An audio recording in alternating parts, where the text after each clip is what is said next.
ফের শহরে গণধর্ষণের অভিযোগকারিনী তরুণীর দাবি গতকাল বিকেলে দক্ষিণ কলকাতার একটি শপিং মল থেকে বেরিয়ে বন্ধুদের সঙ্গে খিদিরপুর যান। হাওড়া স্টেশন যাওয়ার উদ্দেশ্যে একটি শাটল ট্যাক্সি ধরেন তিনি। সেই ট্যাক্সিতেই ছিলেন আরো 5 জন। অভিযোগ, বাবুঘাটে তাকে ট্যাক্সি থেকে জোর করে নামিয়ে একটি লরিতে জোর করে তুলে 4-5 জন মিলে গণধর্ষণ করে। এরপর সারা রাত বেহুশ অবস্থায় বাবুঘাট এলাকাতেই পড়েছিলেন তিনি।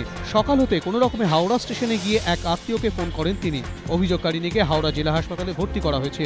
5 জনের বিরুদ্ধে ওয়াটগঞ্জ থানায় গণধর্ষণের অভিযোগে মামলা রুজু করে তদন্তে নামছে পুলিশ।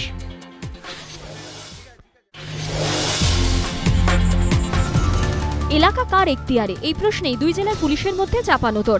আর তার জেরে হয়রানির শিকার গৃহবধূ। শেষমেশ বাঁকুড়ার পুলিশ সুপারের হস্তক্ষেপে শ্লীলতাহানির অভিযোগ নিল মেজিয়া থানা। গ্রেপ্তার 2 অভিযুক্ত। মানাশোনায় চণ্ডীপুরের বাসিন্দা ওই মহিলার দাবি, বৃহস্পতিবার বাড়িতে ঢুকে তার শ্লীলতাহানি করে 5 দুষ্কৃতী। বাধা দিতে গেলে স্বামীকেও ব্যাপক মারধর করা হয়। তিনি এখন হাসপাতালে চিকিৎসাধীন। অভিযোগকারিনীর দাবি, প্রথমে পুলিশ তার অভিযোগ নিতেই চায়নি। প্রথমে ডিটিপিএস ফাঁড়িতে যান তিনি, কিন্তু সেখান থেকে বাঁকুড়ার বড়জোড়ার থানায় পাঠানো হয়। সেখানেও অভিযোগ নিতে অস্বীকার করে পুলিশ। অভিযোগকারিনী ফের আসেন গঙ্গাজলঘাটি থানায়, কিন্তু সেখানেও অভিযোগ দায়ের হয়নি। ফের বড়জোড়া এবং পরে আবার গঙ্গাজলঘাটি হয়ে মেজিয়া থানায় যান ওই মহিলা, কিন্তু অভিজ্ঞতা সর্বত্রই এক। শেষ পর্যন্ত গোটা বিষয়টি জানতে পারেন বাঁকুড়ার পুলিশ সুপার মুকেশ কুমার। তারই হস্তক্ষেপে রবিবার লিখিত অভিযোগ নেয় মেজিয়া থানা। ওই রাতেই দুর্গাপুরের অরবিন্দ থানা এলাকার হিতেননগর কলোনি থেকে গ্রেপ্তার করা হয় 2 অভিযুক্তকে। ধৃতদের নাম প্রেমচাঁদ বিশ্বাস ও মনোরঞ্জন সরকার। ধৃতদের বিরুদ্ধে শ্লীলতাহানি ও মারধরের অভিযোগে মামলা রুজু হয়েছে। পলাতক 3 অভিযুক্তের খোঁজে তল্লাশি চালাচ্ছে পুলিশ। বৈদিক মতে সোমবার মহানায়িকার পারলৌকিক ক্রিয়া সম্পন্ন হল। এদিন বালিগঞ্জ সার্কুলার রোডের বাড়ির ছাদে সুচিত্রা সেনের পারলৌকিক ক্রিয়া সারলেন তার মেয়ে মুনমুন। অনাড়ম্বর এই শ্রাদ্ধানুষ্ঠানে আগাগোড়া উপস্থিত ছিলেন রিয়া এবং রাইমাও। অনুষ্ঠানে যোগ দিয়েছিলেন পূর্ণদাস বাউল, অরিজিৎ দত্তের মতো সেন পরিবারের ঘনিষ্ঠ কয়েকজন।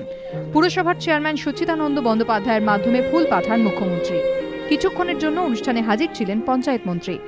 বৈদিক মতে প্রায় 2 ঘণ্টা ধরে মহানায়িকার পারলৌকিক ক্রিয়া হয় বলে জানিয়েছেন পুরোহিত। এদিনও মহানায়িকার বাড়ির সামনে ভিড় করেন সাধারণ মানুষ। বেদান্ত আবাসনের বাইরে রাখা রয়েছে বাঙালির শেষ রোমান্টিক কিংবদন্তির ছবি। সেই ছবি যাকে আঁকড়ে ধরেই মহানায়িকার অন্তরালে থাকার দিনগুলোয় তাকে কাছে পেয়েছে আপামর বাঙালি। তাই সেই ছবির সামনে দাঁড়িয়ে ক্ষণিকের অপেক্ষা আর একটা দীর্ঘশ্বাস।